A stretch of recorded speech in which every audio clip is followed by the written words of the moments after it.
what happened to poor Joan is she had a respiratory arrest, no oxygen, then subsequently a cardiac arrest. What's being reported now is that her personal physician, an ENT doctor, began performing a biopsy on her vocal cords. They're speculating that the vocal cords swelled, cut off her airway, and that led to the respiratory arrest, ultimately the cardiac arrest.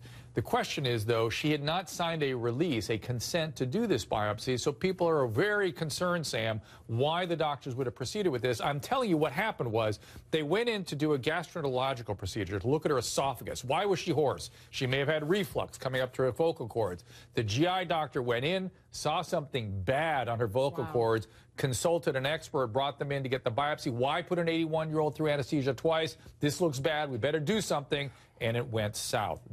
So to me, we really don't know what happened, but it's not going to be some random two doctors running amok with a celebrity's throat. There's going to be darn good reasons why they did this procedure. However, what also is being reported, and Sam, you'll find this to be outrageous, one of the physicians is reported to have taken a selfie while Rivers was under anesthesia, according to a source. So not okay, Dr. Drew. I mean, is this Dr. 15? How unprofessional. And essentially, you are violating that person's privacy. If that was my mother, my grandmother, I would be pissed. If she was in the picture and if he posted the picture, I want to bring Anahita in. Even if he didn't post the picture, you can't do that. Well, let's want to talk to Anahita. Anahita, get in here. Anahita setting up for AnahitaLaw.com. So go ahead. What? This is stupid, but it's not criminal. But, you know, he can't get in trouble with the law for this, I don't think. But if you're talking about a civil lawsuit, Dr. Drew, if her family decides to sue these doctors for malpractice, then absolutely that becomes relevant because you're showing that his conduct fell below the standard of care. So in other words, what type of judgment is that? Right. So it's showing that his character and his judgment are questionable. Exactly. Even if she was not in the picture? Yeah, I think it would go to show, look, this guy's taking selfies. I mean, this patient is under anesthesia. She's in her 80s.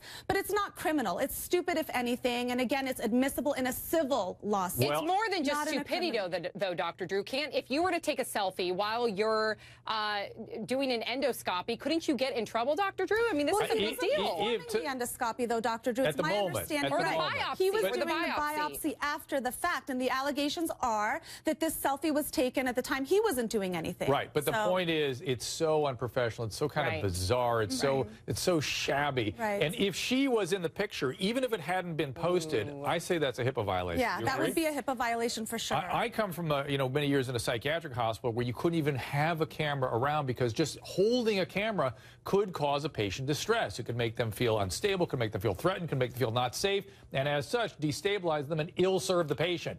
You've got to think about the patient first. Patient first, always. All right, you guys have any other questions about this? Because I'm going to switch gears. Times are changing, Dr. Drew. I think this is going to be more and more frequent. Oh, we're going to be doing Tinder in the operating room? Is that what you're suggesting? Well, it's happened before. We covered another case on your show where a doctor was sexting somebody. An anesthesiologist was doing that. So, Dr. Drew, you've never taken a selfie? I think you've never taken a selfie in the operating room, Dr. Drew? No, not in and around patients. Never taken a selfie. He doesn't use social media. Thank God. No, I do use social media, but not part of medicine. Right? I've had patients take pictures of me for their social media, which is questionable in and of itself.